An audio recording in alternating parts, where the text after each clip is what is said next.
नमस्कार विद्यार्थी मित्रांनो, आजच्या भागामध्ये तुम्हा सर्वांचं मनपूर्वक स्वागत। विद्यार्थी मित्रांनो, आजच्या चालू घडामोडीमध्ये आपण आजच्या दिवशी जे गरजेचे असलेले विषय आहेत किंवा मुद्दे आहेत त्या मुद्द्यांवरती आपण बोलणार आहोत। आणि ही जी चर्चा आहे ही परीक्षेच्या संदर्भात असल्यामुळे प्रत्येकाने हे प्रश्न व्यवस्थित समजून घ्या, कारण हे प्रश्न तुम्हाला परीक्षेमध्ये मदतपूर्ण ठरतील। आणि विद्यार्थी मित्रांनो, या प्रश्नांचं जे काही विश्लेषण आहे हे देखील तुम्हाला मिळत असतं आणि त्यासाठी मी असिस्टंट प्रोफेसर रमेश घोरपडे आज आपला पहिला प्रश्न आहे समजून घेऊ। विद्यार्थी मित्रांनो, इथे काय म्हटलंय बघा, आंतरराष्ट्रीय महिला दिन आहे आणि हा आंतरराष्ट्रीय महिला दिन हा कोणत्या दिवशी साजरा केला जातो अशा प्रकारचा प्रश्न आपल्याला परीक्षेमध्ये विचारला जातो आणि त्याचं करेक्ट उत्तर काय असलं पाहिजे तर 8 मार्च हे असलं पाहिजे। आणि या पद्धतीने मी एक इथे तुम्हाला इमेज दिलेली आहे या दिवसाच्या निमित्ताने। आणि विद्यार्थी मित्रांनो, या ठिकाणी एक बाब आपल्याला विचारात घ्यावी लागणार आहे की एके दिवशी म्हणजे साधारणतः 8 मार्च 1909ला समजा 1909ला अमेरिकेमध्ये एक घटना झालेली होती। तिथे मोठ्या प्रमाणावर आंदोलन वगैरे सुरू झालेले होते आणि मग काय झालं 1909ला, बरं का लक्षात राहू द्या, ही जे काय हे जे वर्ष आहे हे वर्ष महत्त्वाचं आहे इथे।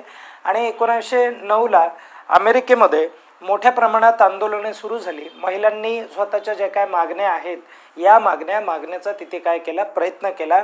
त्यामध्ये विशेषतः वेतनाच्या संदर्भामधल्या मागण्या होत्या, म्हणजे पुरुष आणि महिला यांना समान वेतन असलं पाहिजे, महिलांना देखील वोटिंगचा राईट असला पाहिजे, अशा अनेक मागण्या त्या ठिकाणी आपल्याला बघायला मिळतात।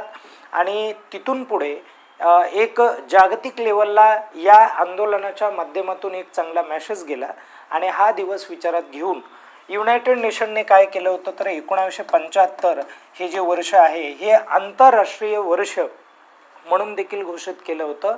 हे देखील लक्षात राहू द्या बघा, ओके। म्हणून असे जे काय पॉईंट्स असतात हे परीक्षेच्या दृष्टीने महत्त्वाचे आहेत। यावरती ऑलरेडी आपल्याला विचारून झालेलं होतं परीक्षेमध्ये, म्हणून हे परत एकदा तुम्हाला लक्षामध्ये ठेवायचं आहे। काय म्हटलंय बघा पुढे, जागतिक अभियांत्रिकी दिन जो 2026 मध्ये या ठिकाणी साजरा करण्यात आला। युनेस्कोने अधिकृत भागीदार म्हणून खालीलपैकी कुणाची निवड केलेली आहे किंवा कोणत्या समूहाला त्यांनी निवडलेला आहे।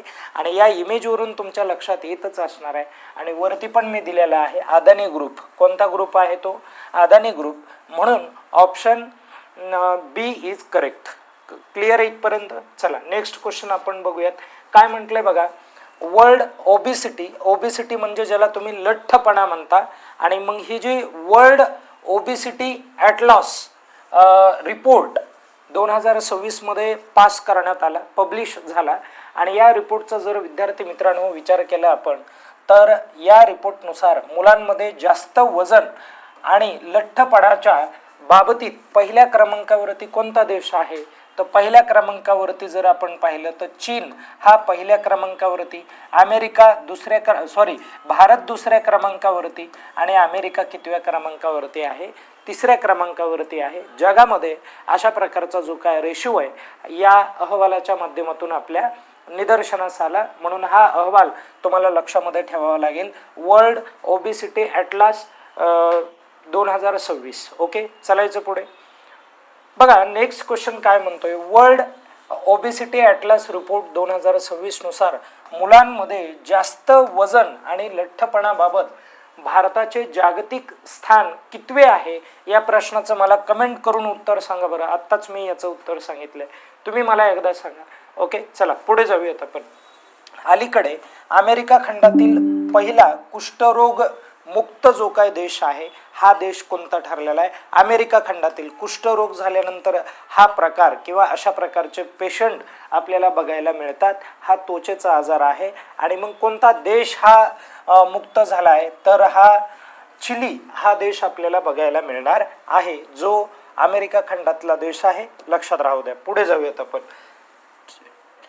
बघा, 2 ते 13 मार्च रोजी आदिवासी कला महोत्सव 2026 कुठे पार पडला किंवा कुठे आयोजित करण्यात आला तर हा प्रामुख्याने नवी दिल्ली या ठिकाणी आयोजित करण्यात आलेला आहे। आणि तिथे कुठे तर त्रावणकोर पॅलेस हे त्याचं लोकेशन आहे। या ठिकाणी काय करण्यात आलेला होता तो तर आयोजित करण्यात आलेला होता, ओके। आपण थोडंसं पुढे जाऊयात।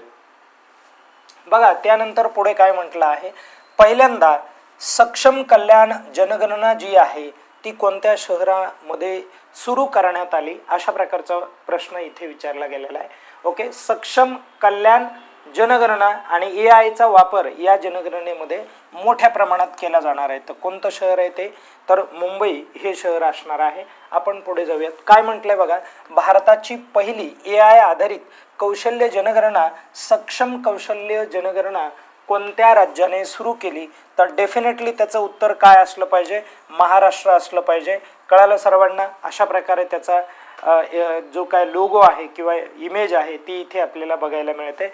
चला नंतरचा प्रश्न, महात्मा फुले कृषी विद्यापीठ जे आहे हे राहुरी या ठिकाणी आहे. आणि राहुरी ही कुठे बघायला मिळेल तुम्हाला, तर अहिल्यानगर जवळ असलेलं हे राहुरी ठिकाण आहे. आणि या राहुरी मध्ये कोणतं विद्यापीठ आहे, महात्मा फुले कृषी विद्यापीठ अंतर्गत देशी गाय संशोधन केंद्राला कुणाचं नाव देण्यात आलेलं आहे, तर अजित पवार यांचं नाव देण्यात आलेलं आहे. म्हणून हे देखील लक्षात राहू द्या. आणि एक शेवटचा प्रश्न बघा आता, तर काय म्हटलंय बघा, ग्लिप्टोथोरॅक्स सेंटिमेरेनी अँड ऑरिच थायस एलियनी, अशा पद्धतीने हे नाव आहे. थोडंसं नाव व्यवस्थित वाचून घ्या तुम्ही. या 2 नवीन माशांच्या प्रजाती भारताच्या कोणत्या राज्यात तुम्हाला सापडलेल्या बघायला मिळतात, तर या नागालँडमध्ये सापडल्यात नुकत्याच. या पद्धतीने आहेत, अशा पद्धतीने आपल्याला बघायला मिळतात. ती एक त्याची इमेज आहे. या ठिकाणी आपण थांबूयात. आजचे प्रश्न इथे कव्हर होतात आणि पुनश्च एकदा नेक्स्ट लेक्चरमध्ये आपण भेटणार आहोत. तत्पूर्वी अभ्यास व्यवस्थित करा आणि परीक्षेसाठी तुम्हाला बेस्ट ऑफ लक.